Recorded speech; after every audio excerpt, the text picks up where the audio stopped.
ಒಬ್ಬ ಹಣ್ಣಿನ ವ್ಯಾಪಾರಿ ಇರ್ತಾನೆ. ಅವನ ಹತ್ರ ಒಂದು ಬುಟ್ಟಿಯಲ್ಲಿ ಸಾಕಷ್ಟು ಹಣ್ಣುಗಳಿರ್ತವೆ.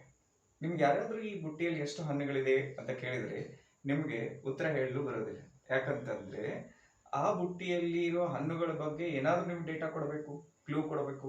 ಹಾಗಿದ್ರೆ ಈಗ ನಮ್ಮ ಪ್ರಶ್ನೆ ಏನಪ್ಪಾ ಅಂತಂದ್ರೆ, ಈ ಬುಟ್ಟಿಯಲ್ಲಿರೋ ಹಣ್ಣುಗಳನ್ನ ನೀವು 10 ರೂಪಾಯಿಗೆ ಒಂದರಂತೆ ಮಾರಿದ್ರೆ ಆ ವ್ಯಕ್ತಿಗೆ 100 ರೂಪಾಯಿ ಲಾಭ ಆಗ್ತದೆ. ಇಲ್ಲ 7 ರೂಪಾಯಿಗೆ ಒಂದರಂತೆ ಮಾರಿದ್ರೆ ಅವನಿಗೆ 50 ರೂಪಾಯಿ ಲಾಸ್ ಆಗ್ತದೆ. ಹಾಗಿದ್ರೆ ಈ ಬುಟ್ಟಿಯಲ್ಲಿ ಎಷ್ಟು ಹಣ್ಣುಗಳಿವೆ ಈಗ ಹೇಳ್ಬೋದಾ? ಖಂಡಿತ. ಬುಟ್ಟಿಯಲ್ಲಿರೋ ಹಣ್ಣುಗಳನ್ನ ಎ ಅಂತ ಅಂದ್ಕೊಳ್ಳೋಣ. ಹಾಗಿದ್ರೆ ಅವನು ಎ ಹಣ್ಣುಗಳನ್ನ 10 ರೂಪಾಯಿಗೆ ಮಾರಿದ್ರೆ ದಟ್ ಈಸ್ ಎ ಇಂಟು 10. ಅವನಿಗೆ ಲಾಭ ಎಷ್ಟಾಯ್ತು? 100 ರೂಪಾಯಿ ಆಯ್ತು. ಸೊ ಹಾಗಿದ್ರೆ ಈ ಲಾಭವನ್ನ ಟೋಟಲ್ ಪ್ರೈಸ್ ದಿಂದ ನಾವು ಸಬ್ಟ್ರಾಕ್ಟ್ ಮಾಡಿದ್ರೆ -100 ಮಾಡಿದ್ರೆ ಅವನು ಆಕ್ಚುಯಲ್ ಕಾಸ್ಟ್ ಪ್ರೈಸ್ ಸಿಗ್ತದೆ. ಅದೇ ರೀತಿಯಾಗಿ ಇನ್ನೊಂದು ವಿಧದಲ್ಲಿ ಅವನು ಒಂದ್ ವೇಳೆ ಎ ಹಣ್ಣುಗಳನ್ನ 7 ರೂಪೀಸ್ ಮಾರಿದ್ರೆ ಅವನಿಗೆ 50 ರೂಪೀಸ್ ಲಾಸ್ ಆಗುತ್ತೆ. ಅಂದ್ರೆ ಕಾಸ್ಟ್ ಪ್ರೈಸ್ ಬೇಕಾದ್ರೆ ನಾವೇನ್ ಮಾಡಬೇಕು? +50 ಮಾಡಬೇಕು.